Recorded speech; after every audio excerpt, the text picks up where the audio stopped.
বসন্তর চিঠি পেয়ে অবাক হয়ে গেলাম। ঘুরতে ঘুরতে আরা জেলার এক কোণে গিয়ে সে আস্তানা পেতেছে এক বিরাট পোড়ো বাড়িতে। সে লিখেছে, ভাই নিখিল, অবশেষে ঘোরাঘুরির অন্ত হলো বোধহয়। ঠিক যেমনটি চাই তেমনই একখানি বাড়ি পেয়েছি। বাকি দিনগুলো এইখানেই শান্তিতে কাটিয়ে দিতে পারবো মনে হয়। বাড়িটার কিছু কিছু রোজই ভেঙে পড়ছে, তবু দোতলায় খানচারে ঘর এখনো যা আছে, আমার চেয়ে তাদের পরমায়ু বেশি এমন আশা রাখি। সেগুলিতে আমি সংসার বেঁধেছি। একখানাতে শুই, একখানাতে লেখাপড়া করি, আর একখানা দিয়েছি 3 কড়ির মাকে রান্নাবান্নার জন্য। চতুর্থ কামরা তোমার জন্য গুছিয়ে রেখেছি। যত শিগগির পারো তুমি চলে এসো। জানো এ বাড়ির ইতিহাস? এটা ছিল রাজবাড়ি। 1857 সালে যখন প্রথম স্বাধীনতা যুদ্ধ হয়, তখন এই বাড়ির মালিক দস্তুর মতো লড়াই করেছিলেন ইংরেজের বিরুদ্ধে। তার নাম কুমার দলপত সিং। তেজি মানুষ ছিলেন। নানা সাহেবের দরবারে রীতিমতো খাতির ছিল তার। যুদ্ধে যখন হার হলো, কুমার বাহাদুর কানপুর থেকে পেছিয়ে এলেন। কাশী, পাটনা, ছাপড়া সর্বত্রই তার কলিজার রক্ত ঝরেছিল কিছু কিছু। অবশেষে সাদা জাতের শাসনে কবরের শান্তি প্রতিষ্ঠিত হল গোটা দেশে। দলপত সিং এর নামে হুলিয়া বেরোল।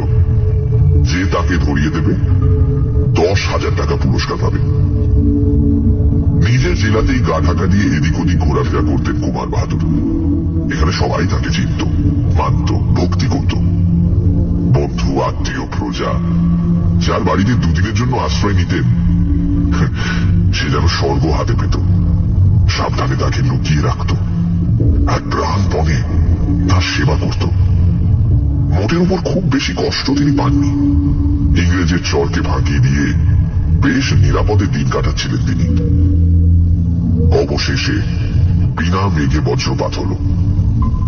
তিনি ধরা পড়লেন তার নিজের বাড়িতে। বহুদিন পরে দলপত সিং এসেছিলেন স্ত্রী পুত্রকে দেখবার জন্য। আরো 2-1 এমন এসেছিলেন, তখন কোনো বিপদ হয়নি। কিন্তু এবার হল। তারই খুড়তুতো ভাই মহিনুর তেতলার জানলা থেকে একখানা কালো কাপড় উড়ালো কমিউনিট। অদূরে বট গাছে ইংরেজের চর লুকিয়েছিল এই সংকেতের প্রত্যাশায়। আর সেই রাত্রেই সাদা পল্টন এসে বাড়ি ঘেরাও করল। দলপত সিংকে টেনে বার করে তার বাড়ির ভেতরেই তাকে হত্যা করল। তারপর থেকে রাজবাড়ির শ্রীহীন। জমিদারির মালিক হল মহিনুর সিং, কিন্তু সে বাস করল পাটনায় গিয়ে। 50 বছর যেতে না যেতে বাড়িটা একেবারে পরিত্যক্ত হল। এখনকার অবস্থা দেখলে তুমি হয়তো ভয় পাবে। চারিদিকে ইট পাথর ভেঙে ভেঙে পড়ছে, আশপাশে জঙ্গল গজিয়ে উঠেছে, পরিখার জল পচে গন্ধ ছড়াচ্ছে। কিন্তু পরিখার বাইরে নতুন কলোনি গজিয়ে উঠেছে একটা। যে মাঠে একদিন দলপত সিং 2000 সিপাহীকে কুচকাওয়াজ করাতেন, তার বুক চিরে লাল সুরকির রাস্তা চারিদিকে ডালপালা ছড়িয়ে দিয়েছে। আর তাদেরই গায়ে গায়ে মাথা তুলেছে পাকিস্তানি উদ্বাস্তুদের ঘর বাড়ি। প্রধানত ধনী লোকেদেরই কলোনি এটা। এখানে বিজলি বাতি পর্যন্ত এসেছে। মোটরের হর্ন আর রেডিওর রাগিনী সর্বদা শুনতে পাওয়া যায় আমার ভাঙা বাড়ির দোতলা থেকে। পরীক্ষার এপারে এই কলোনি, ওপারে আবার খান কত কুড়ে। তারই একখানাতে 3 কড়ির মা বাস করে। এবারে আলো আর ওপারে অন্ধকার। এই দুইয়ের মাঝখানে আমার ভগ্নপুরী। বর্তমান মালিকরা এই বাড়ির আসবাবপত্র সব সরিয়ে ফেলেছেন, তবে দরজা জানলাগুলো এখনো আছে। বছরে 200 টাকা মাত্র ভাড়ায় এই বিশাল ধ্বংসাবশেষ আমি ভাড়া দিয়েছি। এমন সস্তায় এত ভালো জায়গা দুনিয়ায় কোথাও পাবো না। আর আমার এত ভালো লেগেছে বলেই তোমাকে আসতে না লিখে পারলাম না। এতে তোমার বসন্ত। চিঠি পড়ে আমি অবাক। একটা পুরো বাড়ির উপর এরকম স্নেহ। নির্জনতা সে ভালোবাসে জানি, তাই বলে সারা জীবন একটা ভাঙা বাড়ির মধ্যে নিজেকে কবর দিয়ে রাখতে হবে এ কি পাগলামি! বয়স তার সবে 30, অর্থ সামর্থ্য মন্দ নয়, ছবি আঁকতে পারে, লেখক হিসেবেও নাম করেছে একটু। সে লোক যদি এভাবে পৃথিবীর বাইরে চলে যেতে চায়, তাহলে বন্ধুর কর্তব্য হবে তাকে ধরে এনে ডাক্তার দেখানো। আর বন্ধু বলতে শুধু আমি, কাজেই আমায় যেতে হবে। এক শীতের প্রভাতে আড়ায় গিয়ে হাজির হলাম।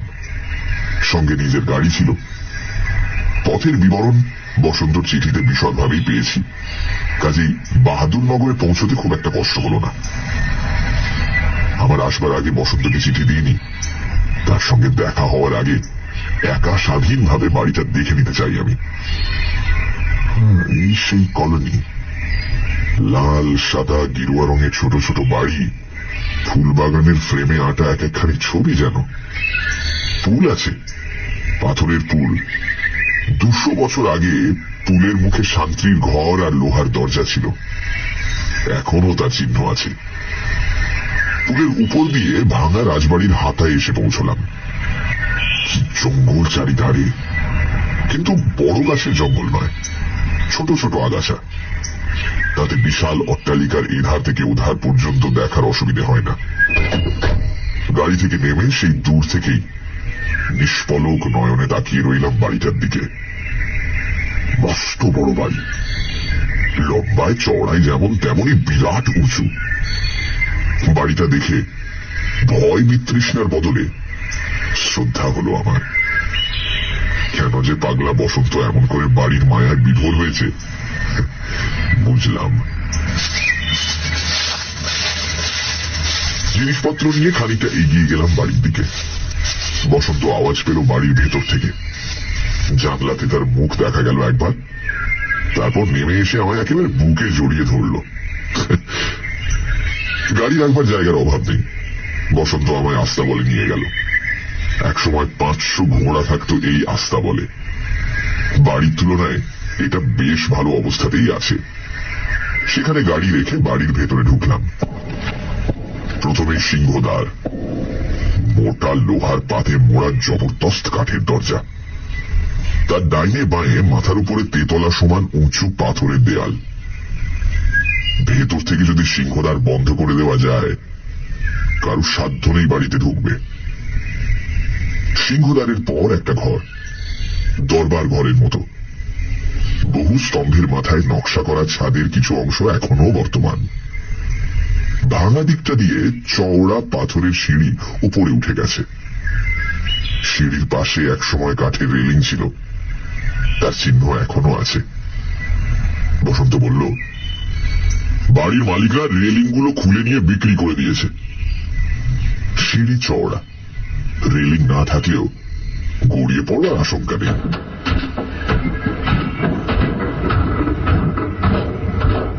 দোতলায় উঠে অনেক ভাঙাচোরা দালান আর কামরা পেরিয়ে বসন্তর নিজস্ব ঘরগুলির পাত্তা পাওয়া গেল।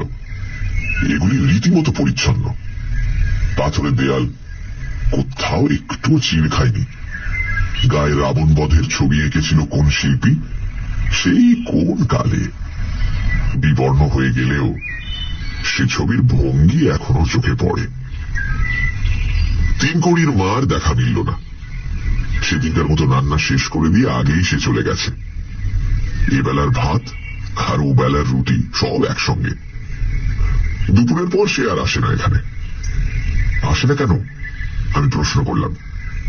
ভূতের ভয় নাকি? ভূত না ছাই, ভূত নেই। বসন্ত যেন লজ্জায় মাটিতে নুয়ে পড়ল। একটা ভূত না থাকায় বাড়িটার মর্যাদাহানি হয়েছে। বিরাট ভাঙা বাড়ি, যে দেখবে সেই ভাববে এখানে একটা কলোনি আছে ভূতের। কিন্তু আমার দুর্ভাগ্য, এই 1 বছরের মধ্যে ভূতের টিকি দেখিনি। যদিও বাড়িতে আমি নিছক একাই বাস করি। আমি বললাম, ভূত নেই এ কথার মানে? সেই দলপত সিং এর কি হলো? সে ভদ্রলোকের যখন অপঘাত মৃত্যু হয়েছিল এই বাড়িতে, তখন ভূত না হয়ে তিনি যাবেন কোথায়? বসন্তর মুখ হঠাৎ গম্ভীর হল। সে জিভ কামড়ে বলল, কুমার বাহাদুর পুণ্যাত্মার লোক ছিলেন, একাধারে বীর এবং সৎ। অপঘাতে মৃত্যু হয়েছিল, সেটা তার দোষে নয়। তিনি মৃত্যুর সঙ্গে সঙ্গেই স্বর্গে চলে গেছেন। ভূত হয়ে পৃথিবীতে তাকে ঘুরতে হবে কেন? আমি নাছোড় বান্দা। তিনি না হয় স্বর্গে গেছেন, কিন্তু তাকে যারা মেরেছে তারা, বিশেষ করে সেই বেঈমান মহিনুর, তারা নিশ্চয় স্বর্গে যায়নি। এখানে তারা মরেনি কেউ, উত্তর দেয় বসন্ত। অন্য জায়গায় মরলে বুঝি একদিন বেড়াতে আসতে পারে না এখানে? হাজার হলেও এই বাড়িটা তাদের একটা কীর্তির অকুস্থান। ভূত হয়ে একবারও কেউ এটা দেখতে আসবে না, এই কেমন কথা? আমার এই পরিহাস বসন্তর ভালো লাগছে না, আমি স্পষ্ট বুঝতে পারলাম। তবু কি নেশা আমায় পেয়ে বসেছিল। কথার ওই বিশ্রী হালকা সুর কিছুতেই আমি ত্যাগ করতে পারিনি। অবশেষে বসন্ত তিক্ত স্বরে বলে উঠল, তুমি একটা কথা ভুলে যাচ্ছ। সে কীর্তিমানরা এখানকার জীব ছিল না। এখান থেকে সংকেত করে তাদের ডেকে আনা হয়েছিল। যতদিন আবার সংকেত না পাচ্ছে, আসবে কেন? চমৎকার জবাব দিয়েছে বসন্ত। আমি হো হো করে হেসে উঠলাম। ভূতের কথা ছেড়ে দুজনে বসলাম খেতে। খাবার তৈরি ছিল শুধু বসন্তের জন্য, কাজেই দুবেলার রসদ একবেলাতেই শেষ করে ফেলতে হলো। বসন্ত বলল, খোঁজ পড়োয়া নেই? কলোনিতে হোটেল আছে, চা বিস্কুট চপ কাটলেট ভাত তরকারি পরোটা সব মেলে। ওবেলা সেখান থেকে খাওয়া রাখবো। খাওয়ার পর বিশ্রাম নেওয়ার অভ্যেস নেই আমার। আমি বাড়িটা দেখতে বেরোলাম। আধ ঘন্টা পরে বসন্ত এসে যোগ দিল আমার সঙ্গে। সে অবশ্য আগেই সব তন্ন তন্ন করে বহুবার দেখেছে। একবার এক ভাঙা ছাদ ধসে পড়েছিল, তাতে নাকি আরেকটু হলেই জন্মের মতো চাপা পড়ত।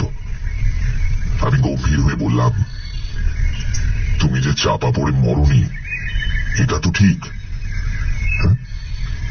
হঠাৎ যদি বুঝতে পারি যে তুমি বসন্তর ছায়া মাত্র, বসন্তর কায়া এইখানে কোথাও কোনো ভগ্ন স্তূপের নিচে গুঁড়ো হয়ে আছে, তাতে আমি একটুও আশ্চর্য হব না।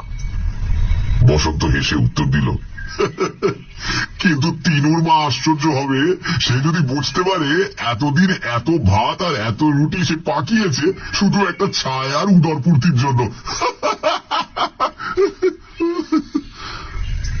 কথা বলতে বলতে দুজনে সারা পুরীটা ঘুরে ঘুরে দেখছি। কোথাও পা দেওয়া নিরাপদ নয়। কোন ঘরের দেওয়ালে গুপ্তদ্বার আছে, মেঝের কোনখানটাতে লুকিয়ে থাকবার গোপন গহ্বর আছে, এসব বসন্তর নখদর্পণে। হাজার রকমের বিস্ময়ে সে একের পর এক আমার চোখের সামনে উদ্ঘাটন করে চলেছে। আমি ভাবছি এই নেশাতেই মশগুল হয়ে আছে ও। এর মোহ থেকে ওকে বিচ্ছিন্ন না করলে হয়তো পাগল হয়ে যাবে শেষে। তেতলার ছাদের এক কোণে একটা সরু সিঁড়ি, সেই সিঁড়ির মাথায় ছোট একখানি ঘর। বসন্ত বলল, ও ঘরে এক শিবলিঙ্গ আছেন, বোধহয় বাড়ির মেয়েরা ওখানে শিব পুজো করতেন। হেঁটে হেঁটে ততক্ষণে আমি ক্লান্ত হয়ে পড়েছি। একটা মামুলি শিবলিঙ্গ দেখবার জন্য আর ভাঙাচোরা সিঁড়ি বেয়ে ওপরে উঠবার কোনো উৎসাহ রইল না আমার। কিছুক্ষণ ছাদে বসে দম নিলাম দুজনে, তারপর নেমে এলাম নিচে। বিকেলের দিকে দুজনে হোটেলে গিয়ে খাবার কিনে আনলাম। বেলা থাকতে থাকতেই ফিরে এলাম, কারণ বাড়িতে কেরোসিনের লণ্ঠন ছাড়া আর অন্য কোনো আলো নেই। রাত্রিবেলা তার সাহায্যে রেলিংবিহীন সিঁড়ি বেয়ে উপরে ওঠা খুব একটা নিরাপদ নয়।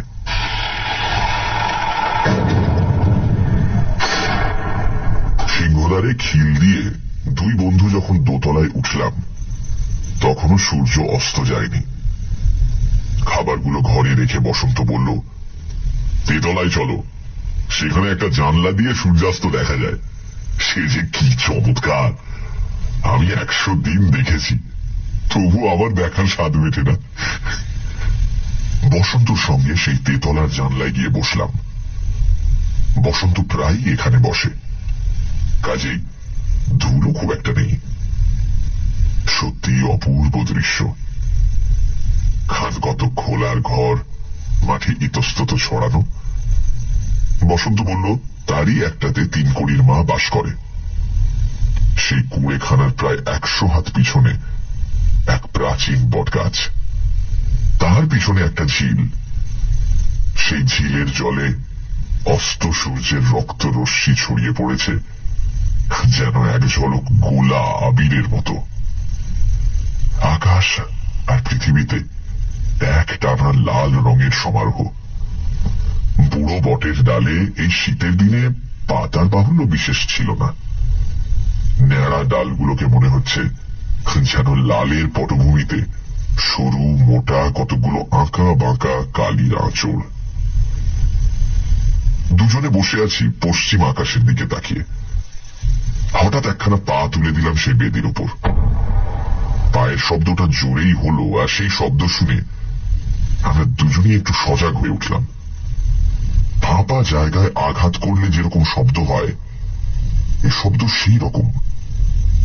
আমি মজা করে বললাম, বাড়িটার কোথায় যে কত গর্ত আর সুড়ঙ্গ আছে তুমিও তা এতদিনে আবিষ্কার করতে পারোনি। এখানটাতেও কিছু আছে নিশ্চয়ই। বসন্ত বিনা বাক্য ব্যয়ে নিচে থেকে শাবল নিয়ে এলো। তারপর আমিও আর কথা না বাড়িয়ে তাই দিয়ে আঘাত করতে লাগলাম জানলার নিচেকার ফাঁপা জায়গাটিতে। দুটুকরো পাথর খুলে একটা অগভীর গর্ত দেখা দিল। সেই শাবলখানাই আমি নামিয়ে দিলাম ওর ভেতরে। খানিকটা নাড়াচাড়া করতে কি একটা জিনিস যেন জড়িয়ে গেল সেই শাবলের মাথায়। আমি সেটা টেনে তুললাম শাবল সমেত। একখানা কাপড়, রংটা ধোঁয়াটে, বেশি লম্বা নয়, হাত পাঁচেক হবে। বসন্তর মুখে ভ্রুকুটি। আমি মনে মনে হাসলাম। ও নিশ্চয়ই হিংসায় ফেটে পড়ছে। ওর বাড়িতে এসে আমি একটা গোপন রহস্য আবিষ্কার করে বসলাম। আর এই 1 বছরে যা সন্ধানও পাইনি। এই পরাজয় হজম করতে পারছে না যেন। কাপড়খানা জানলার বাইরে ধরে ভালো করে ঝাড়তে লাগলাম। ধুলো আছে ঠিকই, কিন্তু সে ধুলো ঝাড়লে যাবার নয়, এটা জানি আমি। অন্তত 100 বছরের পুরনো ধুলো। ও কি আর! হঠাৎ আহত বুলডগের মতো একটি ক্রুদ্ধ গর্জন করে বসন্ত হাত বাড়িয়ে চাদরখানা আমার হাত থেকে কেড়ে নিল। করছো কি তুমি? বিস্ময়ে হতবাক হয়ে আমি ওর দিকে তাকাই। আরে এই যে সেই কাপড় যা দিয়ে পাপিষ্ঠ মহিনুর সেদিন ইংরেজের চরকে সংকেত করেছিল। এই বলে সে সভয়ে তাকাতে লাগলো ওই ন্যাড়া বট গাছটার দিকে, যেন ওর আঁকা বাঁকা ডালের আড়ালে সে কোনো লুকোনো চরের সাদা মুখ দেখতে পেয়েছে। কথাটা আমারও মনে লাগলো। খুব সম্ভব এটা সেই কাপড়, আর খুব সম্ভব এই জানলা দিয়ে মহিনুর ওই বট গাছের দিকে সংকেত করেছিল। কিন্তু তা যদি হয়, তাতে বসন্তর এমন বিচলিত হবার কি আছে? বুঝতে না পেরে আমি ফ্যাল ফ্যাল করে ওর দিকে তাকিয়ে আছি দেখে সে রেগে উঠল ভয়ানক। জানলাটা বন্ধ করে দিয়ে কালো কাপড়খানা তার নিজস্ব গর্তের ভেতর ছুঁড়ে ফেলে দিল তখনই। তারপর পাথর দিয়ে গর্ত বন্ধ করতে করতে সে গজরাতে গজরাতে বলতে লাগলো, অস্ত বোকা!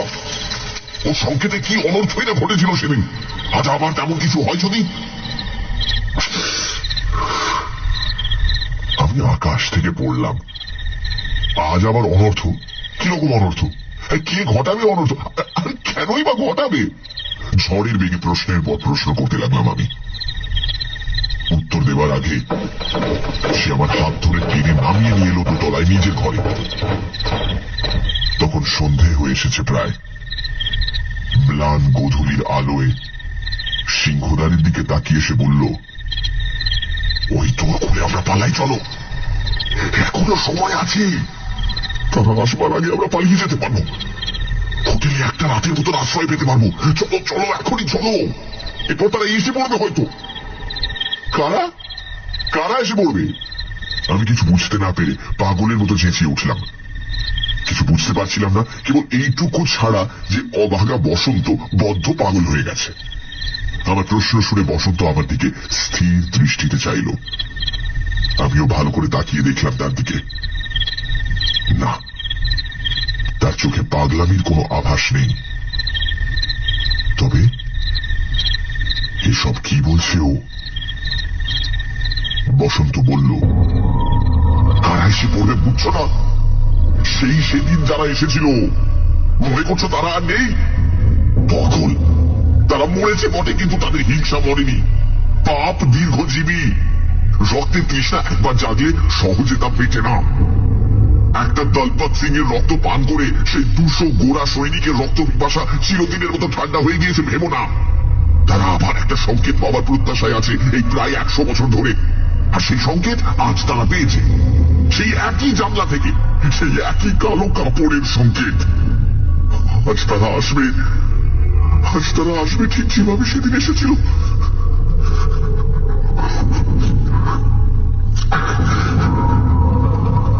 আমি রীতিমতো ভয়ার্ত হয়ে পড়লাম, আর সেটা শুধু ওর ভয়ের ছোঁয়াচ লেগে। পরক্ষণে জোর করে হেসে উঠলাম। কি বলছো বসন্ত? কিসের সংকেত? কিসের রক্ত পিপাসা?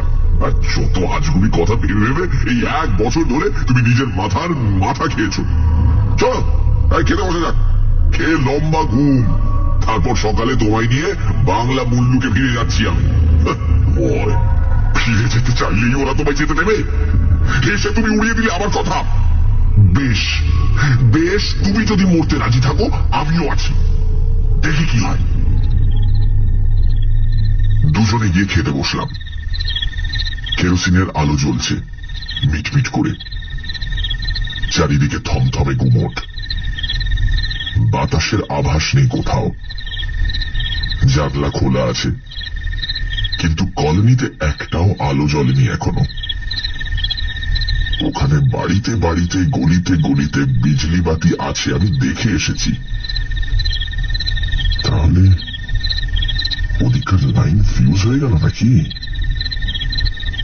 মনের ভাব ভাষায় প্রকাশ করা মাত্র বসন্ত তিক্ত হাসি হেসে বলল, তুমি তো এতক্ষণে লক্ষ্য করলে। আমি বহুক্ষণ আগেই দেখেছি। আলো দেখা যাচ্ছে না, রোদ যায়, আজ দেখা যাচ্ছে না।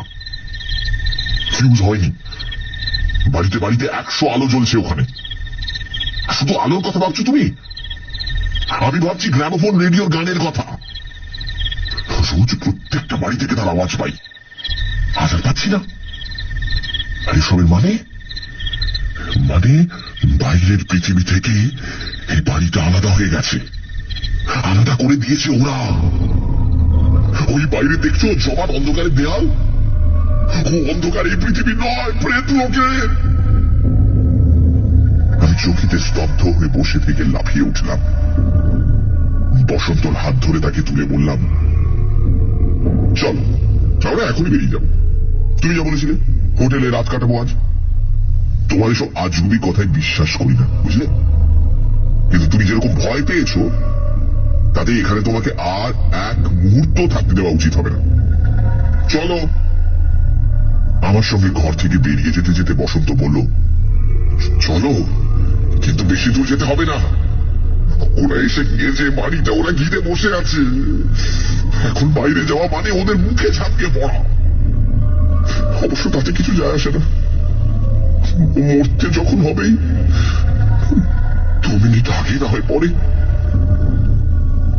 এতক্ষণে আমারও যেন ধারণা হলো যে অনৈসর্গিক একটা কিছু ঘটতে চলেছে। রক্তের গন্ধ পাচ্ছি চারদিকে, বাতাস বইছে না, কিন্তু একটা শিরশির আওয়াজ কানের কাছে। কারা যেন ফিসফিস করে কথা কইছে ঠিক আমার পাশে দাঁড়িয়ে। একটা অশুভ প্রভাব বিশাল পাষাণপুরীকে গিলে ধরেছে যেন। এখান থেকে পালাতে হবে, পালাতেই হবে। সিঁড়ির উপরে লণ্ঠন রেখে হাতড়ে হাতড়ে নিচে নেমে গেলাম। দরবার হল পেরিয়ে সিংহদ্বারে এসে পড়লাম। ভগবানকে ডেকে আগুন খুলে ফেললাম এক টানে। কর্কশ আওয়াজ তুলে ভারী কাঠের পাল্লা পিছনে সরে এলো। দরজা খোলা, এবার এগিয়ে গেলেই হয়। তা হয় না, এগিয়ে যেতে চাইলেই যাওয়া যায় না। সেই যে অন্ধকারের দেওয়াল, সেটা সত্যি নিরেট, তাকে জানত। এক পা এগোতেই সেই দেয়ালে ধাক্কা খাচ্ছি, ঠিক যেন একটা কালো পাহাড় আমাদের পথ আটকে দাঁড়িয়ে। বসন্ত চুপি চুপি বলল, দেখছো যাওয়ার পথ নেই।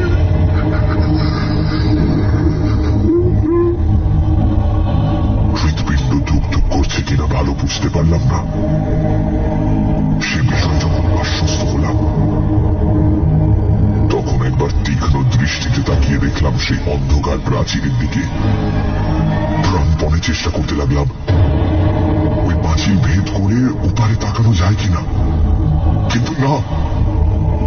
যেমন করে ধাক্কা খেয়ে আমাদের দেহ ফিরে এসেছিল, ঠিক সেইভাবে ধাক্কা খেয়ে দৃষ্টিও পেছনে পিছিয়ে আসতে লাগলো।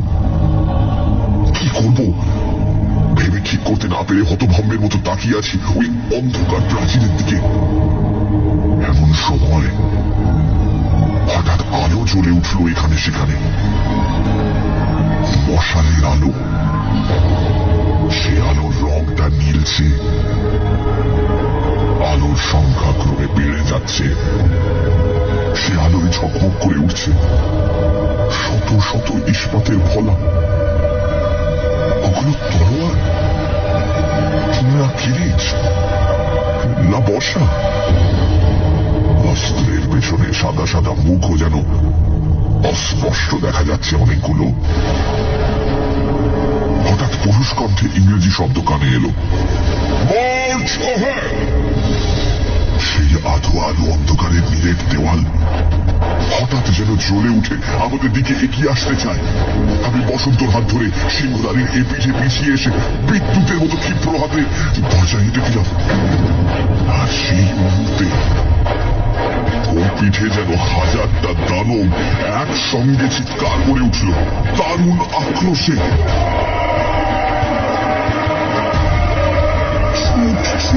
তলবা বেরিয়ে সিঁড়ি দিয়ে দোতলা, কিন্তু ঘর কোথায়? সিংহ দরজায় প্রচন্ড আঘাত করছে মুহুর্মুহু, যেন 10টা হাতি ছুটে এসে কুমড়ি খেয়ে পড়ছে ওর উপর।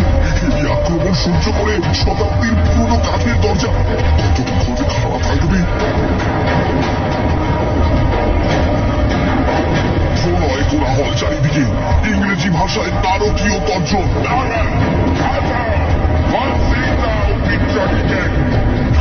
চিৎকার আর শ্বাসাদি।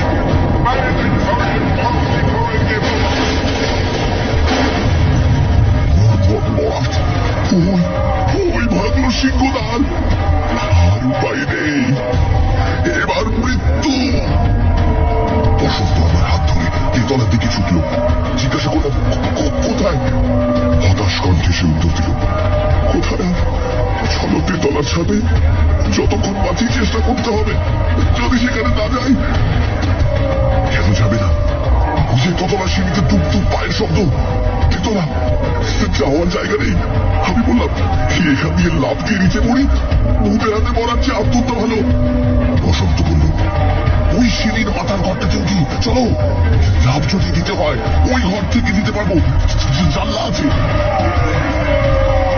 যখন সে ঘরে উঠলাম, তখন সিঁড়িতে 100 পায়ের শব্দ। আশ্চর্য, তবু ভাঙা সিঁড়ি ভেঙে পড়ছে না। ঘরের অন্ধকারে তবু কি জানি কিসের আলো শিবলিঙ্গের উপর পড়ল। বসন্ত আর আমি একসঙ্গে সেই দেবতার পায়ে আছাড় খেয়ে পড়লাম।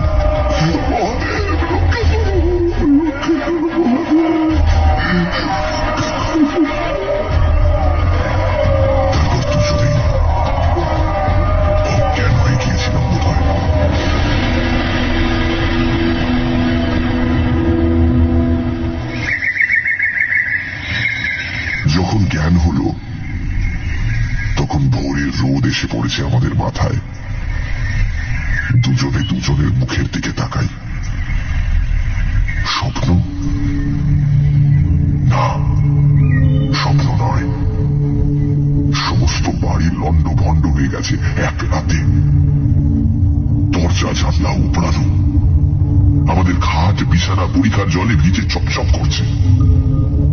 আর সবচেয়ে বড় সর্বনাশ, মোটরখানি চূর্ণ বিচূর্ণ।